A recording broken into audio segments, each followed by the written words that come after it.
Hi. Today we are going to see the Shloka 33 of Vishnu Sahasranamam, recitation and word by word meaning.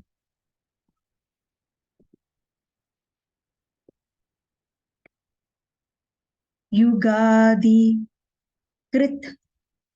Yugaavartho naikamaayo mahaasanaha adrisyo vyaktaroopascha sahasrajit anantajith Yugaadi-krit Yugaavartho naikamaayo mahaasanaha adrisyo vyaktaroopascha sahasrajit anantajith Yugaadi-krit Yugaavartho naikamaayo mahaasanaha adrisyo vyaktaroopascha sahasrajit anantajith. Now let's see the word by word meaning. Yugaadi-krit.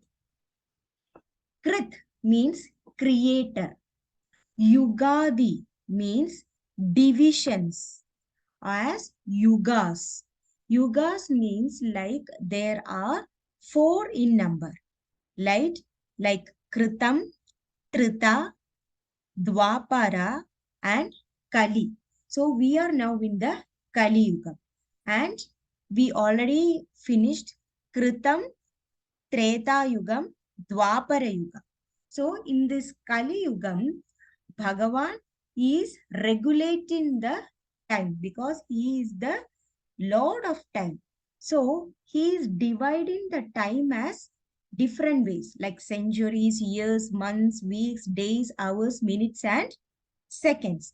And he is not only the Lord of Yugas, he is the light of consciousness and he has the power to illuminate the duration.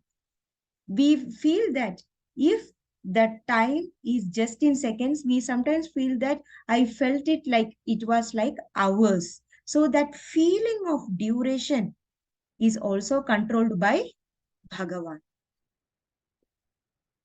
Yugaavarto. Yugaavarto. Avarto means repetition. Yugaavarto means repetition of yugas. That means Bhagavan has control over how much time he should repeat the yugas. Now we are in the Kali Yuga, so he decides how many more yugas he needs to create. So he creates the law behind the flow of the time. Sometimes we feel that even if we are listening to something for hours, we feel that the time just went fast. That feeling of time by our mind is also controlled by Bhagavan. Naikamaayo. Naikamaayo means Maya means something that is considered to be the illusion, which is not real, but we could feel the influence of the Maya. So that imaginary world, that Maya, that is also controlled by Bhagavan. So naikamaayo, that means that a Maya can be endless. That means once we fall into the Maya, it is very difficult to come outside. Some of the examples are the materialistic things that attracts us, which is of zero value. For example, the purity of the soul is more important. Our character is more important than the materialistic things like land, money, and all those possessions that we have. Even the attachment towards a person is also an illusion. It can change at any time. The only thing that doesn't change is our soul, our thoughts, our actions. So all these are controlled by Maya, which is an endless form which can be break down by Bhagavan. Because when we feel that all these material things has no value, we will start thinking of what can actually make us worth in life. So that thought can be controlled by Bhagavan. So when you are feeling true devotee to Bhagavan, you start thinking in an upper level of thought rather than this attachment to the materialistic things. Mahaasanaha. Maha means great. Sana means like eats up or finishes. So, mahaasanaha means Bhagavan eats up all our vasanas. Vasanas means all those greediness or all those thoughts of possessing something, all those thought of getting more and more, those vasanas can be eaten up or swallowed up by Bhagavan. That means those can be destroyed by Bhagavan. Those unwanted emotions or those unwanted thoughts that can be changed by Bhagavan. And we can create a higher level of personality. That means we will come to a stage where we know that nothing is going to be permanent here.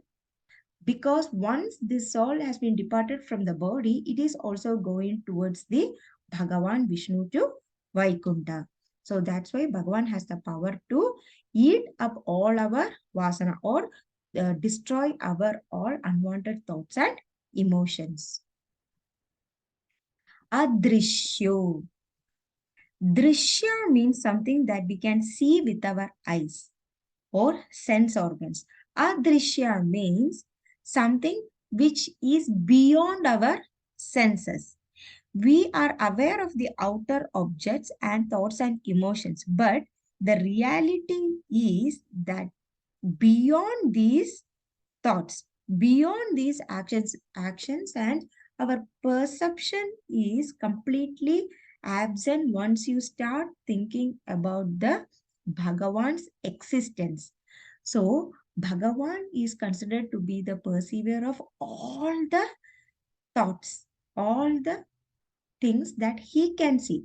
But whatever we have attained the knowledge is beyond those perceptions. So there are some things that we cannot sense through our sense organs, but that is considered to be the reality.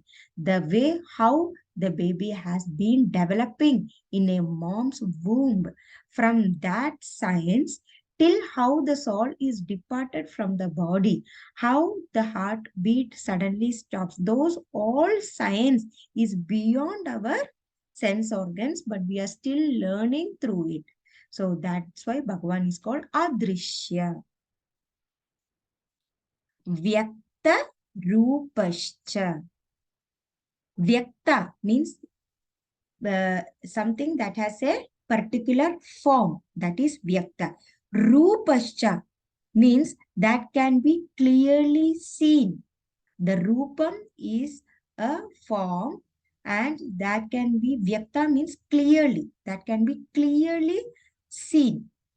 And these are these are contradictions to something that is the uh, things that yogi can see. That means once we come to a stage of uh, stage where we can do the focus, we will get some powers that can go beyond our thoughts. We could feel something, we can get some control over it, but it should be in a good way. So we will see that Bhagavan is touching a devotee's heart by clearly we could feel it. That experience cannot be explained through our sense organs, but we could feel through the sense organs once we start thinking of a form that can be clearly seen by yogis. We can also come to that stage, but we need a lot of practice. We should completely avoid the maya around us. That means we should completely avoid all the attractions towards these materialistic things that is spoiling our mind and our thoughts as well as actions. Sahasrajit. Hasram means 100. Sahasram. 10 into 100 is 1000. Sahasrajit. Jit means one who wins over any enemies in any wars. So Sahasrajit means Bhagavan has won 1000 wars. That means 1000 means it's like innumerable wars because Bhagavan can destroy the Rakshasa or the bad thoughts or bad actions that we may do it. So Bhagavan always gives a peace, ultimate peace, and he wants to bless us with ultimate happiness. But what happens due to passion or due to lust or greed or jealousy, all these blessings, it will come towards us, but these things will become a hindrance to us. So Bhagavan wants all his devotee be victorious over all these kind of thoughts, all these kind of likeness towards the materialistic things. Once you can overcome this, you will start enjoying the ultimate happiness that Bhagavan will bless us. Anantajith. Ananta means everlasting. Jit means victorious. So Anantajit means ever victorious. That means the victory over the Lord is endless. And in every incarnation or the avataram, Bhagavan has shown us that finally the path of dharma will win. And Bhagavan will make his devotees win over all the negative forces. That's why when you feel a little bit desperate or when you feel a little bit tired, you will get energized by these shlokas or thinking all the positivities. So Bhagavan will bless us with ever victory in our life once we start trusting him and we always take the path of dharma. Yugaadi-krit Yugaavartho naikamaayo mahaasanaha adrisyo vyaktaroopascha sahasrajit anantajith Yugaadi-krit Yugaavartho naikamaayo mahaasanaha adrisyo vyaktaroopascha sahasrajit anantajith Yugaadi-krit Yugaavartho naikamaayo mahaasanaha adrisyo vyaktaroopascha sahasrajit anantajith. Thank you.